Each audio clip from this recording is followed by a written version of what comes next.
Kuna miaka ambayo huwa inapita kimya kimya, na kuna miaka ambayo anga lenyewe linaanza kuzungumza. Ndani ya mwaka huu kutakuwa na tukio la kupatwa kwa jua, sayari kujipanga katika mstari mmoja, na pia tutashuhudia miale ya mwanga kupenya duniani kwa namna isiyo ya kawaida. Sasa kisayansi, haya ni matukio ya kiastronomia. Ni matukio ya kawaida kabisa yanayothibitisha usahihi wa hesabu za kiulimwengu. Lakini tukija kiroho, haya siyo matukio ya kawaida. Katika mwaka wa 2026, anga litafanya ishara, na kila ishara ya anga ni ujumbe wa universe. Katika nguvu za universe, matukio ya anga ni ishara za mabadiliko makubwa, sio tu mabadiliko hapa duniani, bali ndani ya mwanadamu, yani ndani yako. Wakati sayari zinapojipanga, nishati pia inabadilika ndani yako. Wakati mwanga wa jua unapofunikwa, yani kupatwa kwa jua, kile kivuli kinatuonesha ukweli tuliokuwa hatuoni kwa macho yetu. Watu wengi huwa wanafikiri kwamba matukio ya angani huwa yanatokea tu kwa wale walioko karibu na eneo la tukio. Yaani kama jua limepatwa katika bara la Ulaya, basi watu wanahisi kwamba tukio hilo linawahusu watu wa Ulaya tu. Lakini siri ambayo watu wengi hawaijui ni hii hapa. Haijalishi kupatwa kwa jua kutatokea wapi. Haijalishi muunganiko wa sayari utaonekana nchi gani. Haijalishi aurora itaonekana bara gani. Energy haisafiri kwa ramani zilizotengenezwa na mwanadamu. Energy huwa inasafiri kwa vibrations, na vibration hizi huwa zinaenea ulimwenguni kote. Vibration ya anga huwa inagusa dunia nzima. Kwa hiyo kila mtu inamhusu hiyo vibrations. Kwa maana hiyo basi, haya matukio, hata wewe unayetazama video hii, yanakuhusu moja kwa moja. Tarehe 12 Agosti mwaka 2026, jua litafunikwa kabisa katika baadhi ya maeneo ya Ulaya, sehemu za Greenland na kaskazini mwa Russia. Tukio hili huwa tunaliita kupatwa kwa jua. Kwa macho ya kisayansi, hiki ni kitendo cha mwezi kupita mbele ya jua. Kwa hiyo ni kama jua linakuwa linafunikwa na mwezi. Lakini kwa macho ya kiroho, ni tukio la kuzimwa kwa mwanga wa nje ili mwanga wako wa ndani uanze kuonekana, uanze kuangaza. Kiroho, jua linawakilisha fahamu na utambulisho wako wa nje. Sasa linapofunikwa, universe inakuambia kwamba simamisha kelele za nje, angalia ndani yako, focus na ndani yako. Hata kama haupo Ulaya, hata kama hauoni tukio hilo kwa macho, lakini mwili wako wa nishati utalihisi. Katika kipindi hiki cha kupatwa kwa jua, watu wengi watapata hamu ya kutaka kutafakari au kufanya meditation, watapata uchovu wa kijamii, na pia wengi watajikuta wanapata msukumo wa kuachilia mambo ya zamani ambayo hayawafai tena. Na hii haiji kibahati tu. Hii ni reset ya cosmic.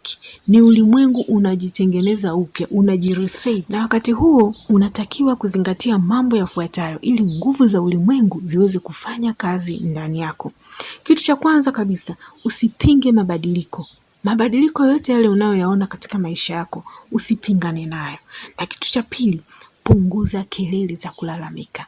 Acha kulalamika, acha ulimwengu uamue wenyewe. Kitu cha tatu, andika malengo mapya katika karatasi.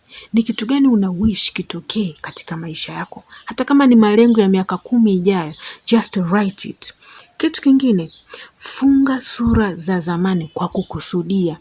Yaani achana na mambo yaliyopita ambayo hayakufai tena. Katika kipindi hiki cha kupatwa kwa jua, huwa kunakuwa na nishati nzito sana inatawala angani. Nishati hii inaweza kuchochea hisia za watu wengi. Watu watajikuta wanapata na huzuni kwa kukumbuka mambo ya zamani, watajikuta wanapata hasira. Sasa unachotakiwa kufanya ni kuachilia hayo yote ili uweze kuruhusu nguvu za kiulimwengu ziweze kuingia ndani yako. Kupatwa kwa jua ni kama universe inazima taa za nje ili wewe uweke taa za ndani. Washa mwanga ulioko ndani yako. Na pia tarehe 3 Machi mwaka wa 2026 kutakuwa na tukio la lunar eclipse, yaani kupatwa kwa mwezi. Kupatwa kwa mwezi mara nyingi huwa inaonekana kama ni wakati wa kuachilia hisia nzito au hisia ambazo hazikufai. Lakini ki-universe, mwezi unawakilisha hisia pamoja na subconscious. Kwa hiyo kupatwa kwake ni ishara ya kusafishwa kihisia, kufichuliwa kwa ukweli na uamsho wa kiroho. Wakati mwezi unapopatwa, ni kama kivuli kinapita juu ya hisia zako. Watu wengi watakuwa wakikumbuka mambo ya zamani, yaani kutakuwa na flashback vichwani mwao. Wengine watajikuta wanahisi huzuni isiyoeleweka, wengine watatamani kukaa peke yao, wengine watajikuta wanalia bila sababu. Sasa ukiona unapatwa na hayo, usiogope. Kupatwa kwa mwezi ni kusafishwa kiroho. Hisia zetu na mambo yote yaliyopita yanasafishwa. Haijalishi itaonekana wapi duniani, energy yake itagusa kila mtu aliye hai hapa duniani. Na huu utakuwa ni wakati wa wewe kuomba msamaha. Omba msamaha mtu ambaye ulimkosea. Samehe waliokukosea hata kama hawajakuomba msamaha. Na pia achilia yote yaliyopita. Kama kuna mtu alikukwaza, kama kuna machungu umeyabebelea moyoni mwako, achilia yote hayo, hayakufai. Uachie ulimwengu ukapambane nayo. Ukifanya hivyo kwa wakati huo, utafungua mlango wa nishati mpya. Utafungua mlango wa baraka na nguvu za ulimwengu zitaweza kufanya kazi ndani yako. Lakini kama ukishikilia maumivu, utaona mabadiliko yakikuumiza zaidi. Yaani tukio hili la kupatwa kwa mwezi litakuumiza zaidi, litaibua zaidi hisia zako na utajikuta unaumia zaidi. Universe huwa haitoi tukio bila kusudi. Kwa hiyo tukio lolote lile la ki-universe linalotokea, tambua kwamba kuna kusudi maalum katika ulimwengu wa kiroho. Kwa hiyo basi, kaa tayari kwa ajili ya tukio hili na ujiandae, kwa sababu nafikiri tukio hili litaambatana na full moon. Hii itakuwa sio full moon ya kawaida, itakuwa ni full moon yenye nguvu kubwa sana. Kila mtu ataihisi ndani ya moyo wake. Wakati unaendelea kutazama video hii, naomba niongee na wewe unayetazama video hii. Je, unaamini 2026 italeta mabadiliko gani katika maisha yako? Andika tu hapo kwenye comments vile ambavyo unauona mwaka wa 2026 kwa upande wako. Na kama unahisi kabisa kuna kitu kinaanza kubadilika ndani yako tayari, basi amini kwamba tayari ulimwengu umeanza kukuandaa.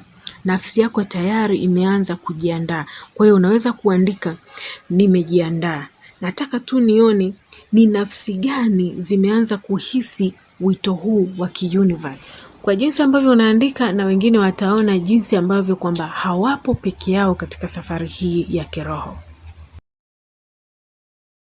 Lakini pia mwaka wa 2026 kutakuwa na muunganiko wa sayari, yaani planetary alignments. Hii ni pale ambapo sayari kadhaa zinaonekana kuwa mstari mmoja angani, yaani zinakuwa zimefuatana, zimenyoka katika mstari mmoja. Kwa macho ya kawaida ukitizama angani, unaweza kuona kama ni mpangilio tu wa anga, yaani sayari tu imetokea zimejipanga. Lakini kiroho, alignment au sayari kujipanga katika mstari mmoja ni ishara. Universe inapopanga sayari zake kwa mstari, inakuuliza hivi, maisha yako yamepangwa? Je, umejipangilia? Na wakati huu wa sayari kujipanga katika mstari mmoja, maamuzi makubwa yanakuwa na uzito zaidi. Intuition yako inakuwa kali, sauti yako ya ndani inakuwa na nguvu zaidi, ishara zinaongezeka zaidi. Huu ni wakati wa kuisikiliza sauti yako ya ndani. Isikilize intuition yako na fuata vile inavyokuambia. Usifanye maamuzi kwa hofu, fanya maamuzi kwa utulivu. Usikubali watu wakuyumbishe katika maamuzi yako. Isikilize zaidi sauti yako ya ndani. Acha kusikiliza sauti za nje. Alignment ya anga inakuambia kwamba ualign au nyoosha nafsi yako. Hakikisha unanyoka katika kila kitu maishani mwako. Ki-universe, muunganiko wa sayari huwa ni muunganiko wa nishati, mpangilio mpya wa nguvu za universe, na pia ni wakati wa kufanya maamuzi makubwa. Na pia mwaka wa 2026 kutakuwa na mvua za vimondo. Tukio hili huwa linatokea kila mwaka, lakini kwa mwaka wa 2026 tukio hili linatarajiwa kuonekana katika viwango vizuri zaidi. Yaani litaonekana vizuri zaidi kwa macho, na itaonekana zaidi mwezi Agosti pamoja na mwezi Disemba. Kiroho, vimondo ni kama ujumbe unaopita angani. Ni ishara kubwa sana ya kiulimwengu. Unapoona kimondo kinapita angani, akili yako inakuwa katika mshangao, na mshangao huo unafungua poto ya imani. Yaani kuna tendo fulani ndani yako linafanyika. Vimondo ni kama mshale wa mwanga. Ni ukumbusho kwamba universe iko hai na ipo kwa ajili yako. Sasa wakati kimondo kinapita angani, omba kwa imani. Taja matamanio yako. Andika maono yako.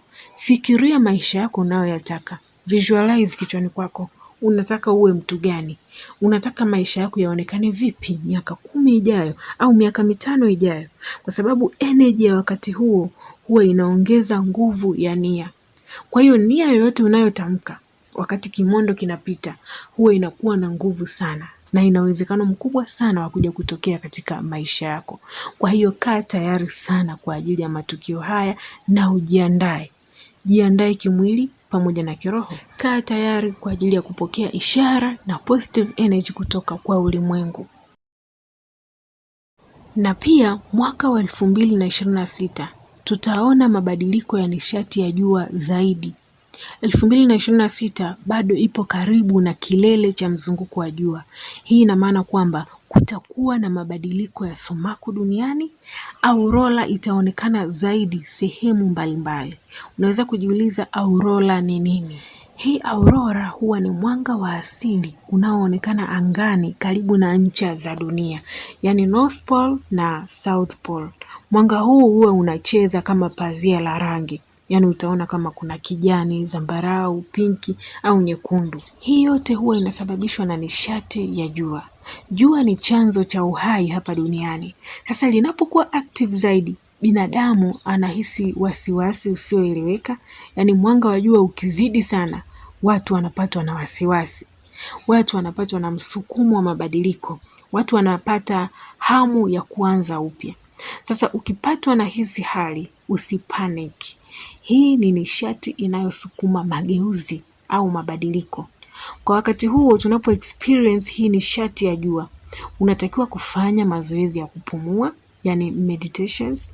Tumia muda kwenye asili. Unaweza ukatembelea eneo lenye miti mingi, kando kando ya mto au beach. Na pia unatakiwa kupunguza hasira. Control hasira zako. Hii energy ya jua inaweza kujenga au kuharibu kulingana na hali yako ya ndani. Kwa hiyo kama kuna vitu hujaachilia, hii energy ya jua inaweza ikakuharibia zaidi. Lakini kama ukiwa positive zaidi, ukawa ni mtu wa kuachilia, basi hii nishati itakufaa sana. Siri kubwa iliyopo katika matukio haya yote ya angani ni kwamba hayahusu nchi moja. Hayahusu watu wa bara fulani. Universe huwa haichagui ramani. Hizi ramani ni sisi tu ndo tumezitengeneza, lakini ulimwengu ni mmoja. Dunia ni moja. Universe huwa inachagua vibration. Na vibration inagusa kila mtu, inasambaa ulimwenguni kote. Kwa hiyo mwaka wa 2026 ni mwaka wa kuachilia, ni mwaka wa kunyooka. Hakikisha unanyoosha maisha yako, nyoosha mambo yako yote. Ni mwaka wa kuamka kiroho, ni mwaka wa kujitenga na kelele. Achana na kelele zote za nje zinazokutia hofu, woga na wasiwasi. Isikilize zaidi sauti yako ya ndani. Ni mwaka wa kujenga upya nafsi yako. Jitengeneze upya. Amua kuwa mtu mpya. Amua kuwa mtu wa mabadiliko. Mwaka huu watu wengi watajikuta wanapenda kuwa peke yao zaidi. Wataanza kuhoji maisha. Wataanza kuhisi intuition kali. Sauti yao ya ndani itakuwa kali zaidi kuliko sauti za nje. Sasa tambua kwamba hiyo sio ajali. Hayo yote hayatokei kwa bahati mbaya. Ni anga linawasiliana na wewe. Anga linawasiliana na nafsi zetu. Sasa swali la kujiuliza hapa ni kwamba, je, wewe utakuwa nani wakati haya yote yanatokea? kwa sababu haya matukio ya anga hayaji kubadilisha dunia yako ya nje kwanza, huwa yanakuja kugusa ulimwengu wako wa ndani. Kitu cha kwanza kabisa unachopaswa kufanya ni kutulia. Nguvu hizi hazihitaji haraka, hazihitaji panic na wala hazihitaji hofu. Zinahitaji uwepo wako, yani presence. Anza kwa kujitenga na kelele za nje. Punguza taarifa zinazokujaza hofu. Acha kuambatana na watu wanaokukatisha tamaa, wanaokupa hofu muda wote. Punguza maneno yanayokushusha vibrations. Hakikisha unajitenga na watu hasi. Kaa kimya. Tafuta ukimya wa kutulia wewe na nafsi yako, angalau dakika 10 tu kwa siku. Katika ukimya ndipo utaanza kuhisi mabadiliko ya ndani, ndipo intuition yako itaanza kuongea, na ndipo nguvu hizi za kiulimwengu zitaanza kufanya kazi ndani yako. Mwaka wa 2026 ni mwaka wa kusikiliza sauti ya ndani kuliko sauti ya nje. Na kitu kingine unachotakiwa kufanya ni kusafisha nishati yako. Kama ni tukio la sayari kujipanga linatokea, basi na wewe jipange. Hakikisha unanyooka, hakikisha unakaa katika mstari ulionyooka na ujiulize, ni nani ananyonya nguvu zangu? Ni tabia gani zinanishusha thamani yangu? Ni maamuzi gani nimekuwa nikiogopa kuyafanya? Nguvu za anga haziwezi kufanya kazi kwa mtu aliyejaa mzigo wa zamani. Hazifanyi kazi kwa mtu ambaye hajanyooka. Kwa hiyo hakikisha unasamehe, unaachilia, unaondoa chuki. Sio kwa ajili ya wao, sio kwa ajili ya kuwafurahisha watu wengine, bali kwa ajili yako. Unapobeba maumivu ya zamani, unazuia mwanga mpya kuingia ndani yako. Na mwaka wa 2026 ni mwaka wa mwanga kupenya pale palipokuwa na kivuli. Kitu kingine unachotakiwa kufanya mwaka huu ni kuweka nia, au tunasema intention. Hii nilishafundisha sana katika masomo yangu ya mwanzo wa mwaka. Universe huwa inajibu clarity, huwa inajibu uwazi. Yani wewe unataka nini? Sema kwa uwazi, nataka maisha ya aina gani? Nataka kuwa mtu wa namna gani? Nataka kuishi kwa kiwango gani cha amani, cha mafanikio au cha ufahamu? Yani uambie ulimwengu unataka nini. Usibaki nayo moyoni au usiishie tu katika kulalamika. Usiombe kwa hofu, omba kwa uhakika. Amini kwamba hicho unachokiomba kweli kitakuja kutokea katika maisha yako. Hakikisha unaandika ndoto zako. Hakikisha una daftari lako la kuandika ndoto zako na malengo yako. Ziandike kana kwamba tayari zipo. Andika kana kwamba tayari unaziona zile pale. Ni swala tu la wewe kwenda kuzichukua. Kwa sababu wakati vibration yako inalingana na maono yako, mvuto au attraction huwa inaanza kufanya kazi. Kwa hiyo hakikisha kile unachokiandika au ile nia unayoiweka inaendana na vibration yako. Sio kwamba unaandika mafanikio halafu wewe ndani yako unawaza umaskini. Hapo nia yako haiwezi kutimia. Hakikisha unapoandika mafanikio na ndani yako pia unawaza mafanikio. Akili yako inawaza mafanikio muda wote. Mdomo wako unatamka mafanikio. Kitu kingine unachotakiwa kufanya ni kuchukua hatua halisi juu ya yale unayoyaamini, juu ya yale matamanio yako yaliyopo ndani yako. Huu sio tu mwaka wa kutafakari, ni mwaka wa kusogea na kusonga mbele. Kwa hiyo kama unataka kuanza biashara, anza sasa kujifunza.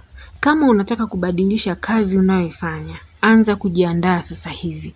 Na kama unataka kubadilisha maisha yako ya kiroho, anza nidhamu sasa. Anza kujifunza sasa na kufuatilia masomo ya kiroho kama video hii hapa. Matukio ya anga huwa ni kama upepo, lakini wewe ndiye nahodha wa chombo. Yani wewe ndiye unayedecide unataka kwenda upande gani. Upepo unaweza kukusaidia safari, lakini huwezi kufika bila kuongoza usukani. Kwa hiyo hakikisha unaongoza vizuri. Hakikisha unaelekea katika direction sahihi. Na pia mwaka huu wa 2026 unakuhitaji wewe uwe na imani pamoja na uthubutu. Wakati mwingine mabadiliko makubwa huwa yanaanza kwa kuvunjika kwa vitu tulivyovizoea. Yani lazima kutakuwa na vitu ambavyo vitaachana na wewe au wewe utaachana na hivyo vitu. Mahusiano yanaweza kubadilika, marafiki wanaweza kuondoka, milango inaweza kufungwa, yani hali inaweza kuwa mbaya sana. Kwa hiyo usione kama ni laana. Wakati mwingine kupoteza huwa ni kuachiliwa. yaani ni kuachilia kitu ambacho hakikufai. 2026 inaweza kuondoa visivyoendana na wewe kwa kiwango kipya. Kwa hiyo usikimbilie kurudisha kila kinachoondoka. Yaani kama watu wanakuacha, acha waondoke. Kama mahusiano yako yanavunjika, acha yavunjike. Wengine wanaondoka ili nafasi ipatikane kwa kilicho bora zaidi. Kwa hiyo kama wewe utaendelea kung'ang'ania hivyo vitu, utajikuta hupigi hatua. Vitu vizuri haviji maishani mwako kwa sababu bado umeng'ang'ania matakataka. Kwa hiyo naomba niongee na wewe unayetazama video hii. Kama umekuwa ukihisi kana kwamba kuna kitu kikubwa kinakuja, yaani tangu huu mwaka uanze, unahisi kuna kitu kikubwa kiko mbele yangu, naomba nikuambie hisia zako zipo sahihi, haukosei kabisa. Yaani kama umekuwa ukihisi mabadiliko ndani yako, hayo ni maandalizi. Kumbuka kwamba hakuna tukio la anga litakalo kuokoa kama hautaamua kujiokoa wewe mwenyewe kwanza. Hakuna sayari itakayobadilisha maisha yako kama wewe hautachagua kubadilika. Kwa hiyo tambua kwamba nguvu zipo, nishati ipo, mawimbi yapo, lakini ufunguo uko ndani yako, upo ndani ya nafsi yako. Usiogope huu mwaka wa 2026, ukaribishe, uone kama ni mwaka wa kuamka, mwaka wa kujiamini, kuishi kwa uhalisia na kuunganika na nguvu ya juu zaidi. Kumbuka kwamba mwanga unapopenya zaidi, kivuli kinaonekana wazi. Na hilo sio jambo la kuogopa. Ni nafasi yako ya wewe kupona, ni nafasi ya kukua, ni nafasi ya kuishi kwa kiwango cha juu zaidi cha fahamu zako. Na mwisho kabisa, usingoje ishara kutoka angani, wakati ishara kubwa iko ndani yako. Yaani kila kitu kinaanzia ndani yako. Kwa hiyo wewe ni sehemu ya universe, na universe sio kitu kilicho nje yako tu, kiko ndani yako pia, yaani kinaanzia ndani yako. Na watu wengi huwa hawajui hili. Mwaka wa 2026 unaweza kuwa ni mwanzo wa sura mpya. Kwa hiyo amua kubadilika kuanzia ndani yako. Bado ninayo mengi sana ya kuambia, lakini kwa leo naomba niishie hapa. Tafadhali sana share video hii na wale wote uwapendao ili na wao waweze kujifunza. Na kama ulikuwa bado hujasubscribe, hakikisha una subscribe ili video inayofuata isije kukupita. Asante sana.